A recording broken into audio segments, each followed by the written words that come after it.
Oke, kita mulai.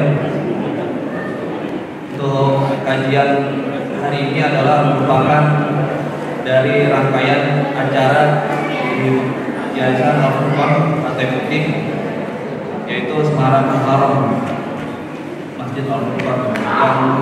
Yang pertama yang dilaksanakan adalah waktu itu di Jalan Santai, Donor Darah, dan Kesehatan. Dan ini kajian adalah bagian dari rangkaian. Dan kajian hari ini kita bersama Ustaz Benny Jai Surohman yang telah hadir di tengah-tengah kita dengan tema peran orang tua menghadapi LGBT dan pelecehan seksual pada anak. Kita jelaskan sebentar biodata Ustaz Benny. Nama Ustaz Benny Jai Surohman, alamat Imam Agus di Payung, kelahiran Jakarta 1981, dan beliau mempunyai channel YouTube Fatherman yang di kalangan Ustaz yang terkenal dengan Fatherman-nya ya. Beliau adalah spesialis dari praktisi Islamic Parenting, pembina Yayasan Langkah Kita, dan konselor keluarga dan pernikahan.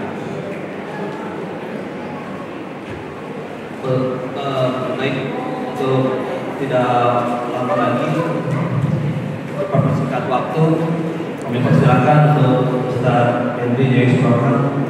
Bismillahirrahmanirrahim. Assalamualaikum warahmatullahi wabarakatuh.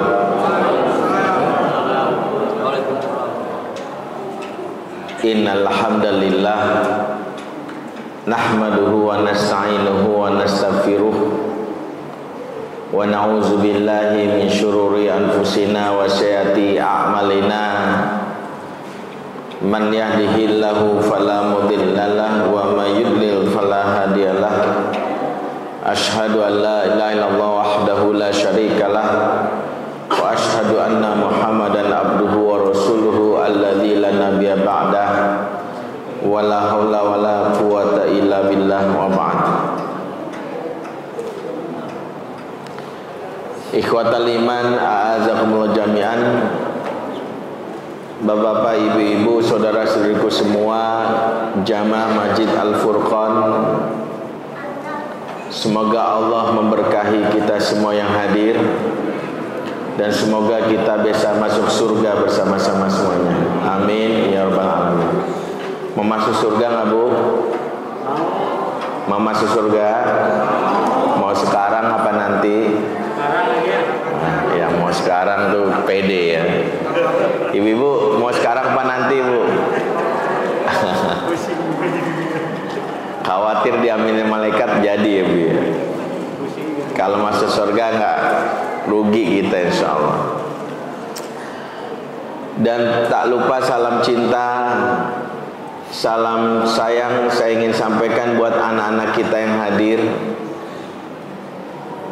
Walaupun ini topik sangat sensitif ya, saya jadi juga menjaga diri berhati-hati. Tapi ananda yang hadir masjid ini, Masya Allah, di antara tanggung jawab kita sebagai ayah dan bunda, bagaimana membiasakan anak hadir dalam majelis ilmu. Makanya baginda Nabi SAW, kalau ada anak hadir dalam majelisnya, Rasul selalu menyambut dengan panggilan marhaban ya talabal ilmi. Selamat datang wahai ananda penuntut ilmu. Dan ini adalah salah satu cara membuat anak merasa nyaman, merasa betah di masjid. Karena kalau boleh kita simpulkan dari fakta sejarah, masjid itu harus jadi bumper dari rumah ketika rumah menghadapi situasi badai. Ada kalanya di dalam rumah itu anak atau bahkan setiap anggota nggak nyaman, ada kalanya. Yang jadi masalah saat anak nggak nyaman, apa yang dipikirkan anak-anak ketika harus keluar dari rumah? Maka di antara tanggung jawab masjid adalah membranding, mempromosikan bahwa kalau nggak nyaman di rumah, main aja ke masjid.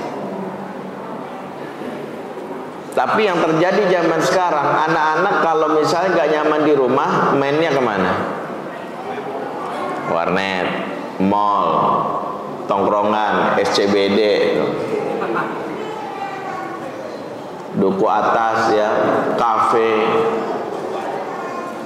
Ini adalah tanggung jawab kita. Dahulu baginda Nabi Shallallahu Alaihi Wasallam mendatangi putrinya Fatimah dan bertanya kepada Fatimah, Aina ibnu Amik, di mana sepupuku alias mantunya Rasul yang namanya Ali. Dia nanya karena biasanya Ali menyambut diri beliau saat mengunjungi Fatimah. Ini kok nggak ada. Maka Fatimah bercerita, kana baini wa bainahu syai'un. Aku dan dia lagi ada masalah. Jadi lagi ada konflik. Jadi rumah tangga konflik itu biasa. Tinggal kita kelola nanti menjadi levelnya naik atau turun. Jadi Fatimah rumah tangganya walaupun putri terbaik, wanita terbaik dalam Islam, ada konflik dengan Ali. Dan disebutkan Ali pergi meninggalkan aku, nggak tahu dia pergi kemana. Yang jelas nggak ngomong karena kesel. Maka baginda Nabi memanggil satu sahabat dan disuruh cari di mana Ali.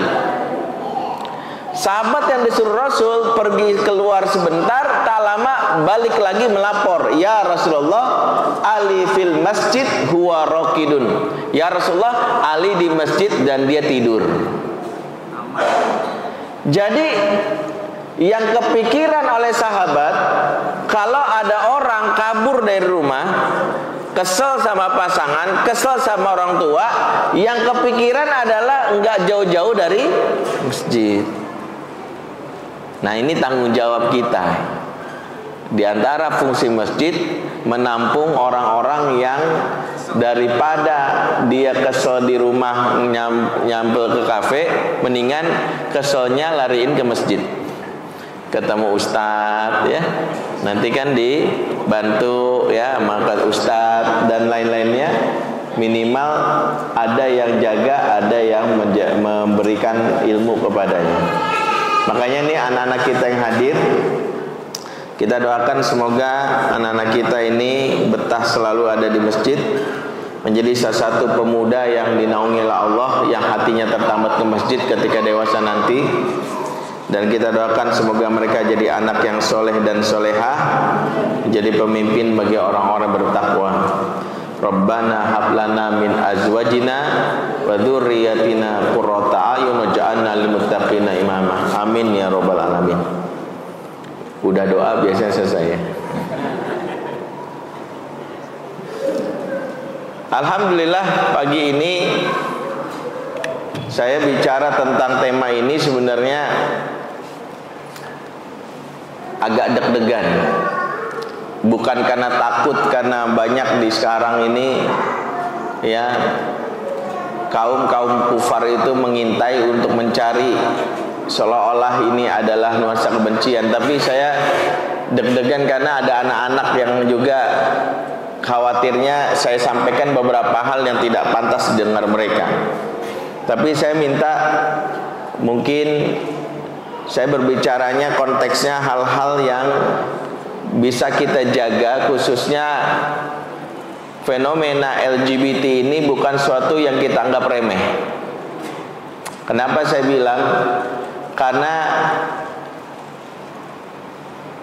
kekuatan mereka dalam hal yang terkait dengan pergerakan itu tidak bisa kita remehkan. Di sosial media mereka punya dukungan yang kuat. Silakan iseng-iseng nulis aja di Facebook atau Instagram anti LGBT, langsung di take down. Buktiin aja. Atau mungkin menulis mengkritik waspada terhadap gay, langsung take down. Saya berkali-kali postingan saya di take down sampai dapat peringatan kalau sekali lagi melakukan akan kami hapus akun Instagram Anda. Jadi mereka punya power. Dan kekuatan mereka itu bukan hanya berada di wilayah sosmed, institusi negara, bahkan level dunia sudah mereka kuasai. Di Luxembourg, ibu negaranya cowok, ibu negaranya cowok. Perdana menterinya laki-laki, ibu negaranya cowok. Jadi berkumis pula. Jadi kalau ada ibu negara lagi bersanding, lagi pose dari berbagai lintas negara di Eropa, satu cowok itu Luxembourg. Di Islandia, perdana menterinya walaupun sekarang sudah lengser, itu cewek sama cewek, lesbi. Artinya ada sebuah kekuatan yang mereka miliki yang dulu mungkin dianggap remeh. Ya. Jadi memang nggak dianggap sepele.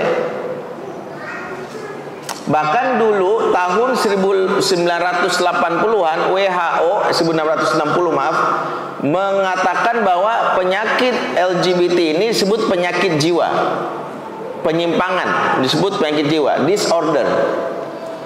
Di era 90 sampai 2000-an WHO mencabut pernyataan bahwa LGBT sebagai disorder, kemudian membuat label bahwa justru orang yang tidak suka LGBT disebut penyakit jiwa. Nama penyakitnya homofobia. Jadi Bapak Ustadz misalnya ngelihat ada cowok sama cowok gandengan, apalagi bermesraan, terus kita jijik banget loh. Terus dia bilang, Pak datang ke psikiater Pak, Bapak penyakit jiwa. Itu di Duren Sawit kan deket. Jadi sekarang yang dinyatakan sakit jiwa siapa? Kita yang jijik. Berarti urusan LGBT ini bukan sekedar urusan ada lelaki bergaya gemulai, ini udah sistemik. Makanya saya bilang memetakan LGBT ini ada dua. Satu, LGBT ideologis. Di sini udah masuk nilai-nilai keras dia permusuhan terhadap agama. Ada disebut LGBT tragis. Kalau LGBT tragis, maka dia memang orang-orang yang masih punya nilai nurani, tapi boleh jadi dia bilang, ya bis gimana ya, kayak orang tuh nggak bisa nahan hasrat gitu. Gue tahu namanya narkoba haram, tapi gimana ya? Gue tahu bahwa selingkuh tuh nggak boleh, tapi ini tetangga cakep banget misalnya. Iya, gue tahu bahwa tapi gimana? Nurani ada, sholat sih masih. Nah, yang LGBT tragis ini banyak. Ya, kayak saya salah satu yang menangani dari tahun 2011 sampai sekarang. Tapi sekarang saya mungkin udah jarang menangani langsung, biasanya ngoper. Tadi sudah disampaikan ya, salah satu panitia ya, ada yayasan yang saya selalu oper, namanya Yayasan Peduli Sahabat. Ya. Nah, berbicara LGBT ini nanti kita akan pahami dulu. Mungkin mudah-mudahan durasi saya cukup ya. Tadinya saya pengen nyampein fakta-fakta pakai slide ya, beberapa yang saya tahu, tapi kayaknya nggak mungkin saya sampaikan. Maka kita tadaburi dulu beberapa ayat yang nanti akan kita korelasikan di dalam Al-Quran tentang apa yang jadi pesan Allah kepada kita sebagai para pendidik dan orang tua. Kita bisa membedah diantaranya mentadaburi surat Al-A'raf mulai dari ayat 79 ya. Yang bawa Quran silakan. Nanti kita coba lihat bagaimana pesan Allah kepada kita. Ayat 80 afwan. Waluton idh qala liqaumihi ata'tunal fahishata ma sabaqakum biha min ahadi minal alamin. Ingatlah dengan Lut, dan Lut ya, Lut ini keponakan dari Nabi Ibrahim alaihissalam, tugas di daerah Sodom, yaitu wilayah sekitar Jordan, diutus menghadapi kaum yang namanya kaum Sodom.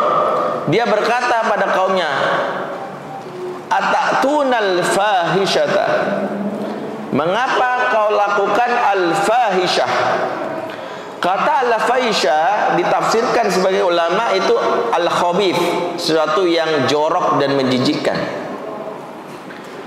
Allah memberi istilah kepada kaum LGBT dengan istilah fahisha. Di antaranya adalah definisinya ada sesuatu yang menjijikkan.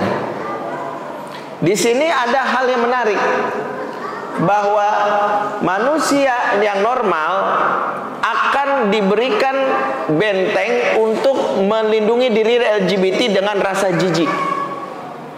Maka rasa jijik itu ketika melihat sesuatu itu adalah cara Allah untuk melindungi diri dia dari hal yang buruk, terutama penyakit LGBT. Makanya kalau kita pengen tahu diri kita masih bisa dalam ini selamat dari LGBT, coba lihat, bukan dipaksain lihat, ngelihat cowok apa cowok mesraan aja, nggak usah sampai ciuman apa gandengan tangan gitu. Jijik banget gua. Jijik itu tandanya masih normal. Yang justru menikmati itu yang bahaya. Terus bang, nah yang kayak gitu tuh itu calon tuh. Jadi kalau ada yang jijik masih normal. Yang menariknya adalah ayat ini justru dipahami oleh kaum LGBT bahwa target mereka justru merusak rasa jijik. Makanya salah satu konten sosmed menghilangkan rasa jijik. Dari yang jijik akhirnya menjadi nikmat. Maaf, contohnya gini. Ada beberapa konten pornografi, konten dari LGBT yang memang tujuannya membuat orang akhirnya tidak lagi jijik. Dulu kalau ngelihat bencong gemulai, kita kan bilang jijik banget sih, lu gak suka. Tapi sekarang justru jadi bintang di stasiun TV, bintang di sosmed, dan kita salah satu penyumbangnya dengan banyak menonton tayangannya. Dan kita bilang ini lucu banget, jijik. Disitulah rasa jijik mulai hilang. Yang menjadi masalah adalah kalau orang tua kita masih punya pagar dari pendidikan masa lalu. Anak-anak yang dari kecil sudah punya handphone, dia sudah terbiasa melihat ini, akhirnya bilang apa? Biasa, jijik apaan? Temen gue banyak kayak gitu, artis-artis kayak gitu, malah dia nggak jijik. Nah, itulah yang dimaui oleh yang namanya kaum LGBT, hilangnya rasa jijik. Makanya anak-anak kita cek, kalau dia nggak punya jijik, salah satu target korban. Kamu ngeliat ini gimana? Biasa aja pak, teman aku. Wah bahaya. Karena sudah dicabut fitrahnya terhadap rasa jijik. Al-fahisyah isyarat bahwa itu menjijikkan dan ditanam oleh Allah rasa jijik itu. Harusnya dalam diri kita sebagai pagar. Yang mengerikan adalah sekarang sosmed dikuasai oleh kaum mereka dengan jumlah follower yang meningkat. Maaf, kadang-kadang kita membenci LGBT, tapi kita menonton konten-konten yang kadang-kadang bapak-bapak meniru ibu-ibu. Dengan akhirnya cosplaynya dia pakai jilbab. Saya bilang inilah yang membuat mereka tumbuh subur. Makanya baginda Nabi nggak main-main. Keluarlah hadis dalam urusan yang sederhana, yaitu menyerupai la'anallah, la'ana Rasulullah al-mutasyabihinna minan rijali binisa wal mutasyabihatu minan nisa'i birijal. Allah melaknat, Rasulullah melaknat laki-laki yang nyerupai perempuan, perempuan nyerupai laki-laki. Dan urusan apa? Sederhana, cara pakaian.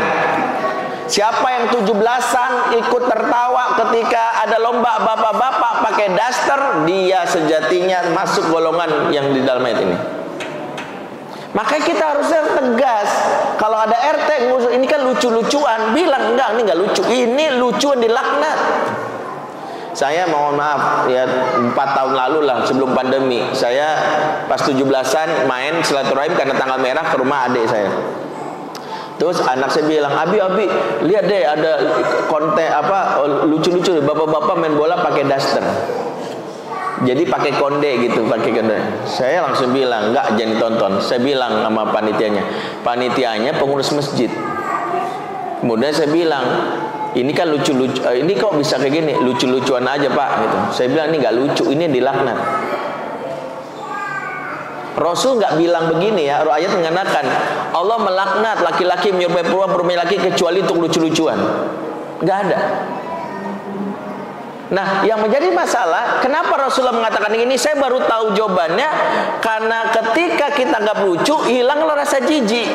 Karena lucu itu menimbulkan hormon happiness. Hormon happiness ini menimbulkan rasa tagihan, karena keluar namanya zat dopamin, endorfin yang membuat kita asik loh, lihat lagi dah kontennya. Makanya ketika siapa namanya tuh, saya mau nyebut nama khawatir nanti kalau viral dipotong, wah nggak enak nih. Tapi yang terkenal tuh di Jerman, dia kan akunnya sampai 3 jutaan ya. Dia punya suami orang Jerman, laki-laki asal Sumatera, punya suami asal Jerman, bikin konten goyang-goyang TikTok. Akhirnya awal-awal orang jijik, lama-lama suka, akhirnya 3 jutaan. Ya, nggak usah saya sebut namanya. Yang mengerikan adalah beberapa bulan yang lalu dia pulang ke Indonesia. Yang bikin nyesek adalah justru emak-emak pakai jilbab banyak menyambut dia kayak artis minta foto bareng.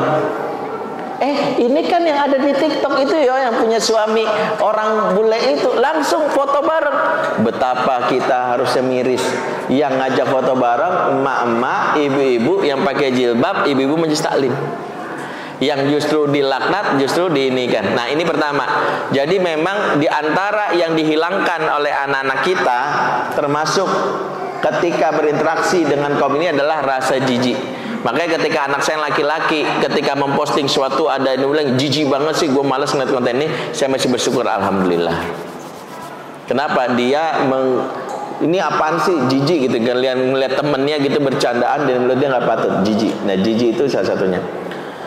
Kemudian kata Allah, ma sabaqakum biha min ahadi minal alamin. Mengapa kau lakukan al-faisyah, sesuatu yang belum pernah dilakukan oleh orang-orang sebelum kamu? Ayat ini mengisyaratkan apa? Bahwa aktivitas LGBT di zaman dahulu, kesimpulannya adalah ini inovasi syahwat. Disebut inovasi apa? Mereka mencari cara memuaskan syahwat karena tidak puas dengan pelayanan wanita, dengan istri, sehingga cari cara lawan dia itu dengan cara LGBT. Jadi mereka mencari cara, gimana caranya supaya muncul kenikmatan. Makanya disebutkan dalam ayat ini sesuatu yang belum pernah dilakukan orang sebelumnya. Artinya ini baru di zaman itu, baru, belum pernah tuh ada laki-laki berduaan, nggak ada. Dan itu disebutkanlah Allah. Maka hal yang membuat mereka masuk dalam perangkat LGBT sini adalah inovasi syahwat, akibat tidak puas. Nah, inovasi syahwat inilah yang sekarang lagi dimunculkan oleh sebagian orang. Di antaranya adalah karena mereka tidak puas dengan pelayanan walaupun yang dihalalkan bagi orang sudah menikah tentu dan pasangannya. Dari mana mereka bisa menikmati itu? Karena rusak apa yang disebut para ahli sebagai break system, yaitu yang dikenal nama otaknya namanya PFC. Jadi Allah beri karunia kepada manusia bagian otak yang akan membuat manusia bisa membedakan halal dan haram, baik dan buruk, benar dan salah, bahkan mampu menjaga dia agar tidak menjadi kayak binatang.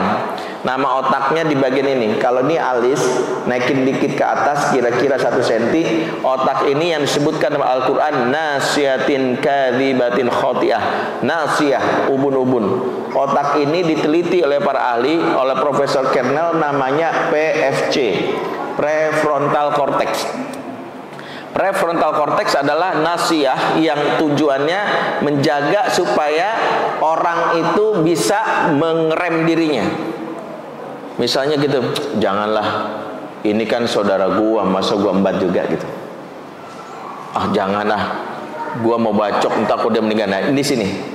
Kalau otak ini rusak, maka tidak ada lagi yang bisa menjaganya. Maka kalau dia udah nggak suka, tabok. Makanya orang-orang sadis, orang-orang yang sudah melanggar moral, bahkan maaf ya, seperti misalnya seorang bapak menggauli putrinya, seorang kakak menggauli adiknya, bakal menggauli emaknya, waliyazubillah. Termasuk hewannya sekarang lagi ngetren namanya zoofilia ini sekarang meningkat kasusnya karena beberapa laporan psikiater pandemi yang terjadi selama 2 tahun membuat orang banyak berinteraksi dengan handphone, masuk anak-anak, dan semua provider handphone termasuk memfasilitasi supaya orang di rumah menonton hal yang dilarang, yaitu pandangan mata terhadap pornografi. Sehingga mereka memenuhi syahwatnya dengan 2 yang kadang tidak kita sadari. 1, incest. Mohon maaf nih ada anak-anak. Yang kedua adalah zoofilia, yaitu adalah 1 yang disebut incest sesama jenis, sesama mahram, adik kakak. Yang kedua adalah dengan hewan, khususnya kucing. Nah, ini rusak. Nah, ini ketika ini rusak, maka ketika dia tidak merasakan kepuasan lewat maaf dengan istrinya dengan cara halal, dia mencari cara, disitulah dia keluar ingin melakukan sama laki-laki. Di antara alasannya, beberapa survei menyebutkan, karena saya dulu termasuk yang menangani beberapa kasus, Satu, laki-laki lebih aman dari berbagai kecurigaan. Karena apa? Karena bisa modus, maaf gitu ya, misalnya adalah modusnya adalah misalnya tugas dinas bareng, ya, dinas bareng, maka tidur sekamar kan nggak dicurigain. Yang kedua adalah nggak ada resiko hamil, maka nggak ada. Itu yang membuat akhirnya merasa bahwa bisa. Dan ini salah satu kasus yang sekarang meningkat. Dulu tahun 2015 saya menjadi konsultan di Bea Cukai seluruh Indonesia untuk kasus penanganan konflik keluarga. Dulu beberapa pejabat eselon berkumpul di Cikarang dari seluruh Indonesia meminta saya presentasi penanganan konflik keluarga, karena di Bea Cukai termasuk dulu 2015 angka perceraian tertinggi dulu 2015.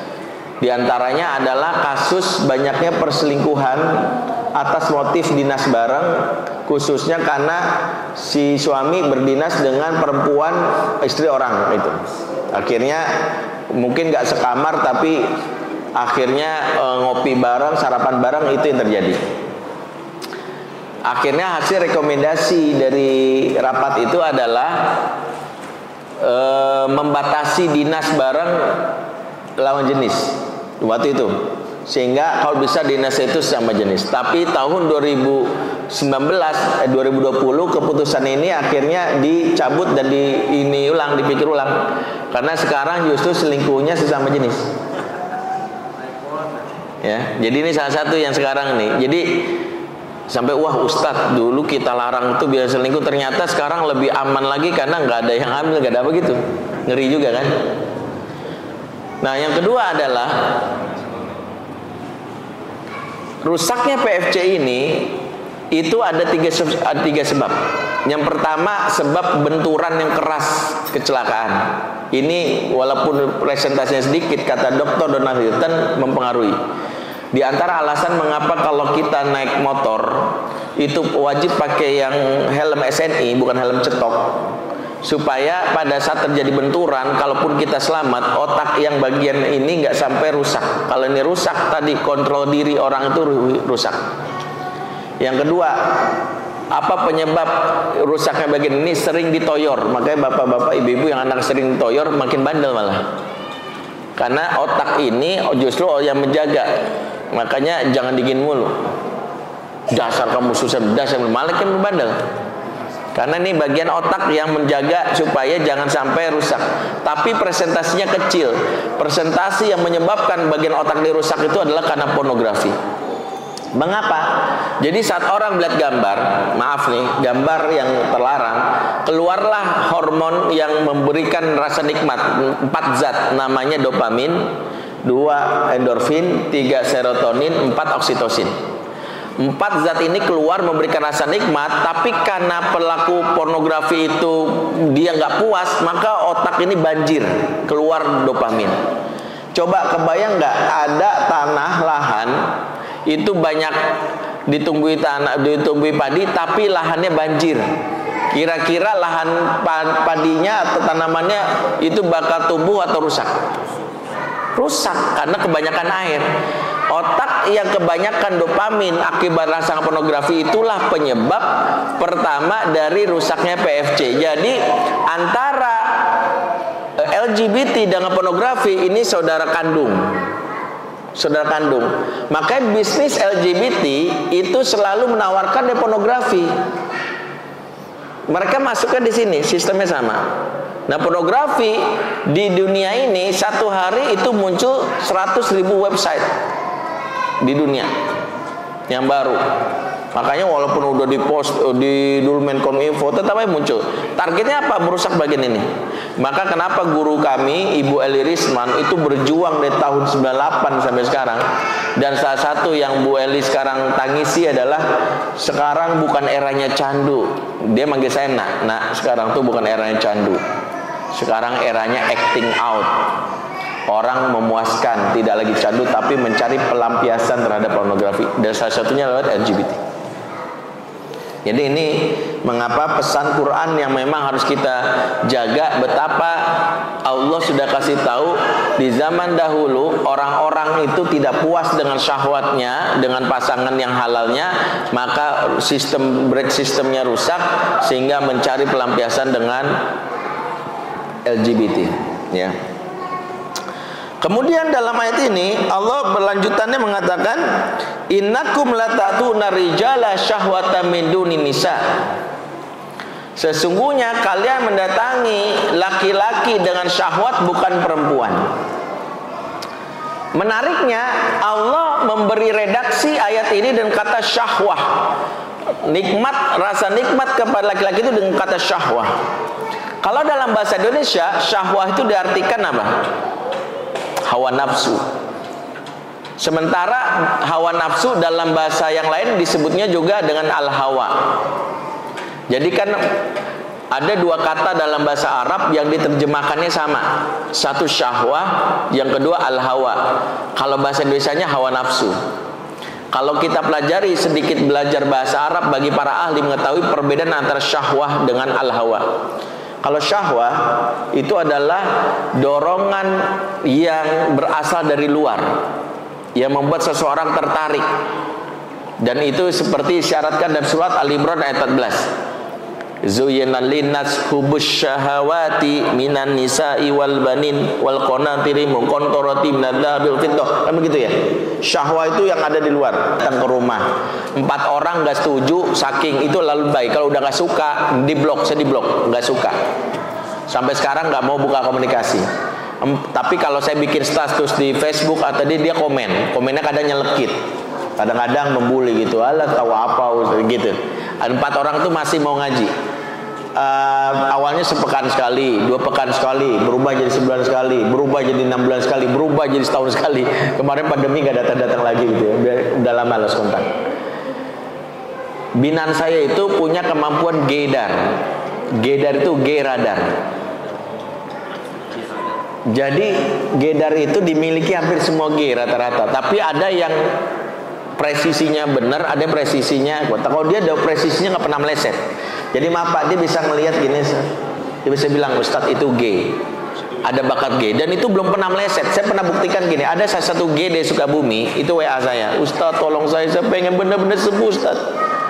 Nah, G yang di Sukabumi ini, dia itu alhamdulillah berhasil sembuh. Di antara keberuntungan jadi G yang bisa sembuh atau enggak? G yang sembuh itu biasanya G yang orangnya jelek.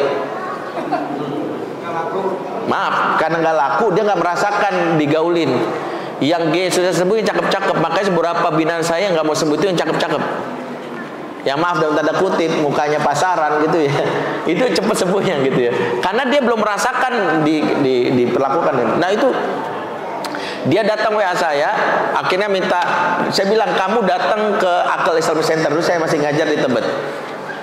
Naik dari stasiun Bogor ke Tebet, jalan kaki aja 300 meter.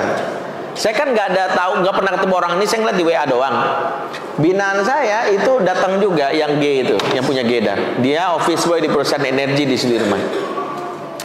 Waktu dia datang, kita kan nggak sadar kalau G yang dari Sukabumi datang karena dia nggak konfirmasi via WA. Azan zuhur berkumandang, Allahu Akbar, Allahu Akbar. Ya udah kita sholat. Ketika kita sholat, saya nggak tahu kok dia udah datang. Pas selesai salam, baru salam assalamualaikum warahmatullahi wabarakatuh. Tiba-tiba dia lagi nih, Ustadz, 5 orang sebelah Ustadz tuh G. Dan saya lihat, wah iya ini yang mau konsultasi gitu, valid. Bayangkan dia kerjanya cuma office boy. Kalau perusahaan HRD mau wawancarai karyawan baru, itu dia dipanggil untuk ngasih minuman atau kopi, kemudian keluar sebentar. Selesai wawancara, dipanggil lagi dia. Tadi yang gue wawancarai G bukan, kata HRD-nya. G Pak, langsung dicoret tuh ya. Bayangkan dia cuma office boy jadi konsultan HRD. Ya. Bayangkan, saya bilang lu harusnya gaji lu tinggi gitu ya. Ya. Dan belum pernah meleset ya. Apa perlu saya bawa orangnya kemari ngecek satu-satu? Untuk dicek ngeri semua gitu ya. Ibu-ibu perlu nggak saya bawa orangnya gitu. Ibu biar dicek sama ibu gitu ya. Yang perlu saya sampaikan adalah Gedar ini bisa ngincer anak atau siapapun, bahkan ustadz. Saya pelan-pelan ngomongin nanti anak-anak. Jadi sampai salah satu binaan saya itu ustadz yang akhirnya menjadi bagian dari mereka. Tapi akhirnya sekarang saya tarik. Dia ustadz muda ngajarin Quran. Bikin iklan lah di Facebook kalau dia mengajarkan Quran, kan gitu ya. Terus ada yang gay ini ngelihat, dia bisa menyimpulkan nih gini, gue yakin dia mau. Akhirnya dia japri, boleh minta privat Quran nggak? Kan dia lebih tua, dek, kakak mau belajar Quran, udah lama belajar Quran. Yang ustadz muda ini bilang, oh ya boleh kak, bedanya sekitar 5 tahun. Di mana? Kakak sih tinggal di Jakarta ngekos, tapi kalau kamu mau, ya udah, akhirnya mau. Awalnya dia nggak macam-macam belajar, hari kedua nggak macam-macam, hari ketiga mau kemana? Mau ini, Ustadz mau kemana gitu? Saya mau ke ini, boleh nebeng nggak? Kebetulan sama. Ya udah, Ustadznya bawa motor, yang G ini bonceng kan? Karena G tahu ini tahu ini ada Ustadz yang punya bakat G, namanya SSA. SSA itu same sex attraction. Maka dia lakukan sesuatu yang kalau kita mengalaminya pasti jijik. Apa? Dirangkul, dipegang bagian ininya, pinggang. Kalau bapak, antum jijik nggak? Atau jangan-jangan nikmat ya? Jijik atau nikmat? Jujur, jujur. Jijik atau nikmat tuh? Ayo. Kalau saya, apa lu gitu ya? Gitu, apa lu gitu ya? Nah itu. Maaf, Ustadz ini karena masa kecil nggak pernah dipeluk ayahnya, dia merasakan sensasi kayak adem gitu. Dia bilang nih waktu saat ini udah kejadian, udah setelah dia menangis tobat gitu lah. Jadi waktu digini dia malah gitu. Ini juga terjadi beberapa pesantren, santri-santri nggak pernah dapat figur ayah, oknum-oknum yang melakukan ini awal ada pelukan. Dia ngerasa, gitu. Akhirnya kan dibiarin kan. Gini mengukur, kalau dia nolak berarti benar, ini nggak nolak, oke. Hari kedua, hari ketiga berikutnya sampai akhirnya sampai melakukan persetubuhan. Sampai ustadz nangis minta tobat gimana Allah ya. Akhirnya saya bantulah. Dan akhirnya kan dia diancam, gue bongkar aib lu ustadz yang pernah ngomong gitu lah. Tapi sebenarnya sampai sekarang nggak terjadi lah, dia mengancam doang. Kesimpulannya adalah dia bisa ngebaca. Di antara yang dia baca adalah anak yang punya figur bapak. Jadi ternyata saya tanya, dari mana sih lu bisa tahu? Sebenarnya sederhana sih, Sat. Kita bisa ngelihat anak itu punya kecenderungan gitu kalau nggak punya kelaki-lakian dari bapaknya. Makanya saya bisa nebak. Gayanya tuh gaya perempuan dari tangannya. Biasanya kalau laki-laki bahkan maaf nih, laki-laki kalau ketawa otomatis apa? Otomatis maaf, ini bukan berarti membenarkan, giginya kelihatan. Wah, kalau anak laki-laki yang mendapatkan figur ibu biasa gini, itu sampai bahasa tubuhnya loh. Itu spontan. Ternyata refleks tubuh itu bisa dibaca. Jadi kalau saya tadi kan saya bikin banyak lucu tuh, saya bisa nebak tuh. Bisa nebak mana yang ketawa, ada yang artinya kebaca. Di antara faktor kedua itu adalah figur ayah. Jadi kenapa kalau kita bicara menangani, mana sih temanya nggak kelihatan lagi, nggak kelihatan di bawah ya saudara ya. Jadi perasaan saya lihat ya di bawah saudara ya, saya lihat. Pokoknya tentang LGBT ini dan pencegahan LGBT, peran orang tua mau nggak mau bapak terlibat. Ini satu faktor ya, pola asuhnya banyak. Sebenarnya bukan hanya bapak terlibat. Bapak terlibat tapi banyak nuntut, itu juga. Ada bapak terlibat tapi ngancam, lu harus ini, lu harus bisa. Itu juga faktor kedua yang membuat anak laki-laki terbebani. Bapak aja bisa, langsung nggak? Itu juga faktor. Ada bapak yang menekan, galak, kasar, itu juga merusak fitrah laki-lakian. Anak yang trauma. Oke, kita persingkat ya karena waktunya. Ini biar ada diskusi. Ya, makanya kenapa saya ada buku di luar, termasuk nanti panitia ngasih hadiah buku tuh Father Man, ada Parent Time, ada Agar Ayah Nggak Masuk Neraka. Kita sebenarnya pengen para ayah bagaimana menyadari bahwa mau tak mau menangani ini bukan dengan berteriak-teriak minta tolong pemerintah, Ya, saya hanya bilang bahwa lebih baik kita bantu dari sisi dalam itu dengan memperbaiki pola asuh. Para ayah jadilah ayah yang didudukan. Makanya saya bikin serial Fatherman 1 tuh yang nyetak tuh Farhan tuh. Tuh dia tukang cetaknya tuh. Buku saya cetak sama dia. Ya. Fatherman 1, Fatherman 2 ini mau cetak, judulnya Suara Hati Ibu Untuk Ayah. Itu serial terbaru saya tulis, beda dengan e-booknya. Yang ketiga, ayah pengembara, bapak yang jarang pulang itu bukan berarti nggak bisa ngasuh. Karena fakta sejarah Ibrahim itu bisa membuat Ismail jadi laki hebat. Bahkan ada dalam fakta sejarah, ada ulama, ada mujahid namanya Faruh, pulangnya 30 tahun sekali. Ya. Tapi muridnya, anaknya jadi ulama namanya Rabi'ah Ar-Ra'i. Kalau kita googling Rabi'ah Ar-Ra'i, siapa itu? Rabi'ah maknanya musim semi, Ar-Ra'i itu argumentasi. Saking pinternya dia, argumentasi dia itu kayak musim semi. Ada jawaban dia atas setiap masalah. Beliau ini gurunya Imam Malik. Imam Malik kan imam mazhab, punya guru namanya Rabi'ah Ar-Ra'i. Gurunya Imam Sufyan Tsauri, gurunya Imam Abu Hanifah. Jadi ini gurunya para guru. Bapaknya jarang pulang, 30 tahun baru pulang. Tapi yang menarik, kalau ditanya apa yang membuat engkau begitu semangat mengajarkan ilmu, tersebab ayahku. Ayahnya. Jadi ada faktor ayah. Jadi makanya saya bikin di buku namanya Ayah Pengembara. Yang keempat judulnya Father Boy, bahwa laki-laki hebat jadi ayah masa depan harus dididik dari kecil. Mana Father Boy. Yang kelima namanya Mother Woman. Seorang fatherman butuh partner namanya Mother Woman. Nah itulah bukunya ada di luar, silakan baca. Jadi baca aja juga nggak apa-apa, nggak perlu beli, yang penting dapat ilmunya. Saya pikir itu yang kedua, faktor pola asuh. Yang faktor pola asuh ini saya singkat banyak. Yang ketiga adalah faktor trauma. Korban pelecehan seksual itu harus segera dibantu. Jangan dibilang jangan nangis, justru bisa bahaya. Nangis itu cara Allah menghentikan trauma. Siapa yang kalau anaknya jatuh di sepeda, laki-laki nggak boleh nangis, dia akan trauma itu. Karena ternyata beberapa riset mengatakan tangisan adalah cara Allah mengeluarkan energi negatif, kayak kayak bisul dikeluarin. Tapi kalau dibiarin dipendam tuh akan terus ada nanahnya itu. Makanya orang-orang yang gak pernah nangis di masa kecil karena laki-laki gak boleh nangis, maka dia gampang trauma.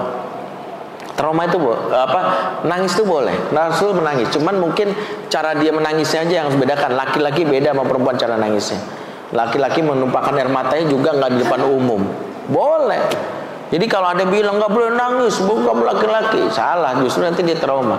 Nah trauma yang paling bahaya itu kalau dia mengalami pelecehan seksual, terus nggak pernah ajak ngobrol, bilang udah nggak apa-apa, sabar aja.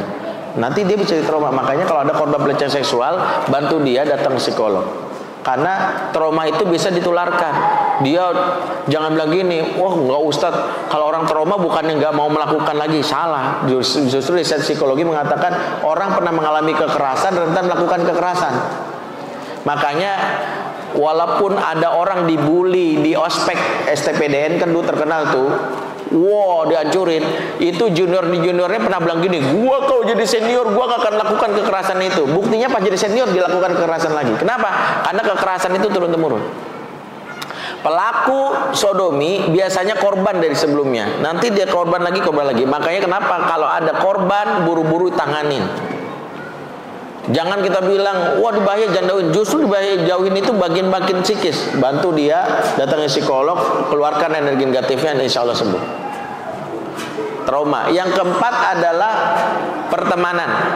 Dan ini banyak saya temui, dulunya normal gara-gara teman. Makanya tadi disebut menular karena teman. Makanya ada beberapa artis hijrah yang bilang, alhamdulillah Ustaz, saya udah benar-benar keluar dari dunia artis gitu ya. Di antaranya apa? Karena dia tahu banget kalau dia terus dia akan masuk dalam bagian mereka. Ada yang teman dia katanya normal, akhirnya ya kembali. Itu makanya pertemanan bahaya. Ya, udah 4 tuh. Yang kelima, faktor penyebab yang namanya LGBT itu adalah yang kelima, yaitu adalah pemakluman. Yang keempat tadi pertemanan, kan genetik yang dibantah tadi. Kedua ada pola asuh. Yang tiga trauma. Yang keempat pertemanan ya. atau pergaulan. Yang kelima adalah makanan dulu. Imam Al-Ghazali itu mengatakan gini, jangan meremehkan makanan haram, semua perbuatan maksiat itu pemicunya makanan haram. Makanya kalau di antara cara menjaga anak dari LGBT itu udah pastikan halal, itu aja. Karena setan tidak bisa memotivasi badan yang berada dalamnya sesuatu yang halal, nggak bisa. Makanya Allah akan menjaga orang-orang yang dalam tubuhnya masih dijaga dari hal-hal yang haramnya. Udah 5 ya. Yang keenam itu adalah, nah ini saya lupa lagi slide-nya, nggak saya bawa. Nah, yang keenam itu adalah lingkungan. Beda dan pertama apa? Gini ya. Ada di sebuah pesantren, dan ini kenapa saya agak keras ya, yang justru menjadi produsen gay. Saya nggak bilang bahwa semuanya ya, ada gitu. Nanti jadi di label lagi, disalahartikan lagi, nggak mau masuk pesantren gitu, jangan gitu. Bahwa pesantren yang baik-baik banyak, tapi ada. Bukan di pesantren loh, hampir semua boarding school, mau yang Kristen, mau Islam, itu ada peluang itu. Nah, diantaranya adalah ada syariat Allah yang dilanggar, yang kadang-kadang maaf ya, ustadznya tahu tapi nggak kebiasa. Tahu nggak apa? Kita tahu dalilnya tapi dilanggar. Hah? Tidur bareng, apalagi mandi bareng. Allah, sama-sama cowok ini punya barang sama. Hadis Rasul mengatakan, la yang zurrojul la auratil rojul la tanzurul mar'atu ila auratil mar'ah. Laki-laki nggak boleh ngeliat aurat laki-laki, perempuan nggak boleh ngeliat aurat perempuan, walaupun sama. Maaf, hadisnya mengatakan nggak boleh. Makanya anak kita itu nggak boleh mandi bareng walaupun sejenis. Ya, kecuali masih bayi. Kalau udah mulai ngomong, pisahin. Jangan bilang gitu kan sama. Hadis Rasul, nggak mungkin Rasul ngomong tuh asbun. Makanya kejadian banyak. Makanya kenapa, maaf ya, walaupun saya nggak salahin ya, beberapa sekolah Islam, pesantren, bahkan masjid harusnya nggak boleh ada urinoir. Tahu urinoir kan? Tempat pipis sendiri, sebenarnya nggak ngikut, nggak nyunah itu. Di Saudi aja coba deh, yang pernah umroh dan haji, pernah nggak nemuin masjid di Saudi itu ada urinoir? Nggak ada. Yang pernah umroh aja pasti tahu. Masuk kamar mandi, kunci, pipis, nggak ada yang lihat. Ini urinoir kan berjejer, liatin nih gitu. Itu di pesantren ada kayak gitu, yang membuka peluang. Kita kan nggak tahu kalau di dalamnya ada orang-orang yang trauma atau apa, yang dia pernah mengalami. Nah, jadi hati-hati. Makanya kenapa di antara yang kita perbaiki itu adalah budaya. Yang keenam itu adalah jangan sampai ada budaya yang memfasilitasi itu. Tidur bareng tadi kata Mas Farhan juga. Ya kan, makanya harus jaga bener kalau di pesantren itu. Saya kalau beberapa masuk pesantren itu, saya cuma bilang aja, di sini ada budaya mandi bareng nggak? Kalau ustadznya bilang biasa ustadz, maka saya tarik itu keponakan saya atau apa, saya cari yang lain. Berarti memfasilitasi sesuatu yang diharamkan oleh Nabi. Oke, terakhir yang membuat akhirnya itu adalah labeling. Hati-hati ngomong anak, bencong lu. Label itu membuat anak-anak itu sangat merentan. Tapi kan waktu yang dibatasi, ini baru masalah ini, baru bencong. Tapi kita lanjut dulu pembahasannya dipakai. Aku mulai seperti lalu masalah Oke, kita buka sesi tanya jawab untuk 3 penanya. Kami dapatkan buku dari Ustaz Benny dari Oke, yang mau nanya sekarang panitia siapkan mikrofonnya. Yang pertama kaitannya sama apa yang melandasi perilaku seseorang dalam menjalani kehidupan itu, kadang-kadang suka tidak bisa merubahnya sendiri. Katakan begini, misalnya seseorang memang berperilaku kelihatannya jorok, tapi sehari-harinya memang dia jorok memang. Tapi apa yang kemudian melandasi dari itu, kok bisa terjadi yang seperti itu? Jadi dilakukan terus itu diingatkan misalnya, berusaha mengingatkan dan seterusnya sampai kemudian nanti akan kembali pada dirinya sendiri menyadari hal itu baru bisa berubah diri. Atau mungkin berlaku yang lain. Kalau terkait dengan pola asuh, barangkali ini adalah nasihat bagi kita semua. Anak saya perempuan punya teman laki-laki ketika SD. Ketika SD itu punya teman laki-laki yang kadang-kadang datang ke rumah. Itu mengenai bersama-sama dengan teman yang lain. Tetapi dia sudah berulang rumah. Dari SD sudah berulang rumah, yang sehingga Masya Allah itu ya coba-coba dengan anak-anak perempuan yang lain itu. Kemudian saya coba tanya kenapa hal yang seperti itu bisa terjadi. Dia bilang bahwa kata bundanya barangkali ini memang kaitannya dengan tidak ada orang tua lagi. Mungkin seperti itu, saya bertanya sama sejauh itu. Kata ibunya bahwa dia takut nanti kalau bergaul sesama laki itu nanti takut berantem dan seterusnya. Sehingga hal inilah yang kemudian membuat dia lemah lembut dan seterusnya itu sendiri. Jadi mohon penjelasannya kaitannya sama apa yang melandasi seseorang itu berperilaku kadang misalnya kelihatannya jorok, rapi dan seterusnya itu memang ya kayak gitu. Jadi kesehariannya seperti itu. Kalau kita melihat ada orang yang melakukan perilaku yang sama dan itu selalu dilakukan berulang-ulang akan menjadi agresif, habit atau kebiasaan. Al-ada itu berulang dari apa perilaku yang berulang. Al-ada minal audah. Jadi sesuatu yang berulang ada mau. Jadi sesuatu yang berulang-ulang akan menjadi kebiasaan. Maka kalau kita merasa kok dia nggak berubah karena memang nggak ada. Coba kita semua mengucapkan alif sampai yang bisa. Abadan saja dan saya alif bahasa jihad bahasa proses sisi sampai yang bisa. Sekarang saya tantang dari ya ke alif. Ada yang bisa? Kalau ada dapat hadiah lagi. Ada yang bisa? Kalau ada kalau orang pakai susah ABCD F sampai E sampai Z bisa? Bisa. Sekarang balik Z ke A. Bisa? Kenapa nggak bisa? Karena nggak biasa.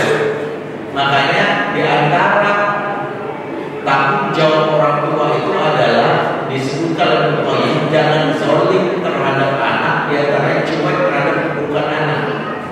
Cuek terhadap bukan anak itu membuat anak menjadi berkebiasaan dulu karena nggak bisa mengubahnya dengan mudah. Misalnya ini dari kecil dibiasakan udah tidur aja daripada bangun ngerese, akhirnya subuh biasa tidur. Udah bapak kayak urusan mama tidur. Begitu udah gede, kita kamu sama sih. Lalu kebiasaan. Berarti siapa? Orang tua sama kayak orang tua, anaknya dikasih handphone dari kecil. Ini. Begitu udah gede main handphone, kita main handphone lagi. Saya mau lagi. Lah lu yang ngasih. Yang ngasih siapa? Orang tuanya lah. Berarti yang perlu diperbaiki orang tuanya. Bagi kita yang udah terlanjur, maka kenapa disusah berubah? Karena orang berubah itu lewat 3 pintu. 1, dia tahu atau tidak? Tahu. Saya tahu Ustaz, itu nggak boleh. Yang kedua, mau atau tidak? Ya mau lah Ustaz, saya kan pengen jadi orang yang bersih. Ketiga ini, mampu atau tidak? Nggak semudah itu atau semudah. Nggak mudah merokok, kita nasihatin, tahu kan Pak rokok itu berbahaya? Iya. Pak lagi tahu kan haram? Iya. Mau minum rokok? Mau sih. Tapi mampu nggak belum tentu. Maka di antara tugas pendidik, tugas dai mengajarkan, memampukan, membantu. Maka dakwah itu bukan cuma salah, tapi yuk saya bantu membantu orang menjadi lebih baik itu dilatih. Ada seorang Janji aku bakal selingkuh lagi. Ini kisah nyata. Seorang istri, aku udah capek mas, aku tuh selingkuh, janji aku bakal selingkuh, maafin aku, rumah tangga berantakan. Akhirnya istri udah aku terima janji kamu. Baru 2 minggu selingkuh lagi. Terus istrinya datang ke saya, capek saya selingkuh, tapi dong sering janji. Ya saya bilang, karena ibu ketika suami janji kayak mantu. Harusnya ketika janji datang itu Ustaz Henry, datang itu psikolog ini, datang dia itu maaf. Selingkuh itu yang berat itu apa? Ada zat namanya oksitosin yang mengikat dia dengan pasangan, buat dia itu nggak bisa lepas dari bayang-bayang dia. Namanya oksitosin. Bahkan kalau kita berputus aja, tiba-tiba Facebook menyenang-menyenangkan setahun yang lalu kan ada. Tahu ada foto kita sama dia, muncul cus oksitosin. Disitulah mulai muncul CLBK, cinta lama belum kelar. Kenapa?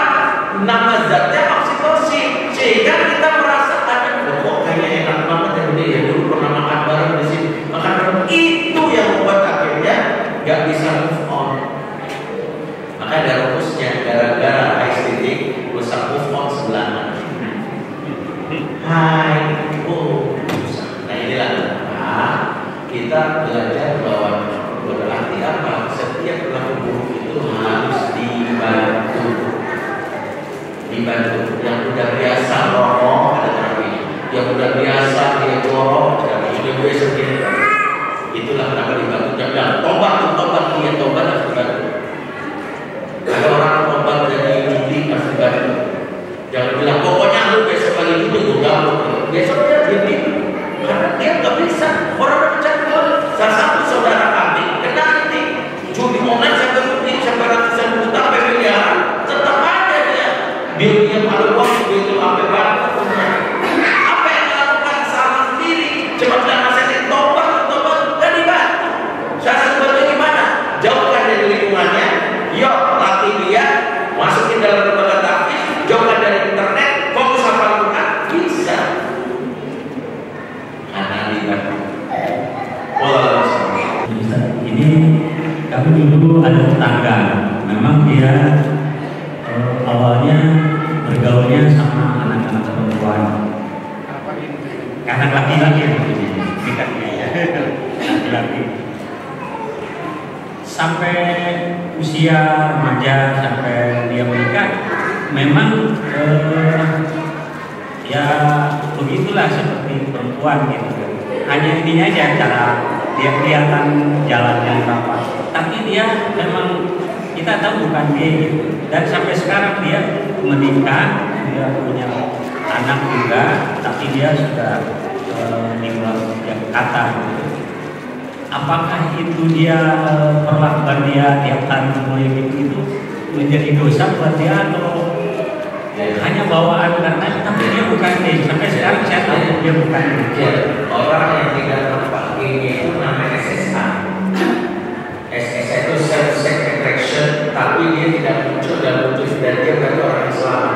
Lalu sebagai ulama mengatakan kalau SSA akan akibat pakai proyek sujud, dia termasuk Islam. Dia menekan, dia melawan. Tapi ada yang bisa diubah cara jalannya. Makanya cara ngomongnya harus keras. Kalau dia masuk militer diperbaiki. Maka Umar kan pernah meminta anak muda ada yang mulai. Kata Umar perbaiki jalan itu. Sampai sama Umar pakai sebagai tongkat gitu ya. Memang harus dikerasin karena tidak boleh gitu ya. Karena khawatirnya dia selamat, tapi orang lain memaklumi dan ada mengikuti. Kebiasaan itu bapak ini. Makanya dalam satu identifikasi perilaku itu nggak boleh sampai kita mendirunya. Kalau ada dan memang mengubah cara jalan, cara ngomong itu nggak mudah. Ya karena Pakistan Umar bin Abdul Aziz ketika beliau sudah berusia usia muda 30 tahun, beliau itu di antara Pakistan dan Umar bin Abdul Aziz itu orang paling bawah Pakistan, tapi cara jalannya cara orang apa ya? Cara orang Belanda. Umar bin Abdul Aziz jalan itu kayak orang ngajak berantem. Dari kecil itu. Makanya dia tangisin adalah sesuatu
ini masuk itu bukan jalur budaya, bukan jalur psikologis, tapi jalur politik kan?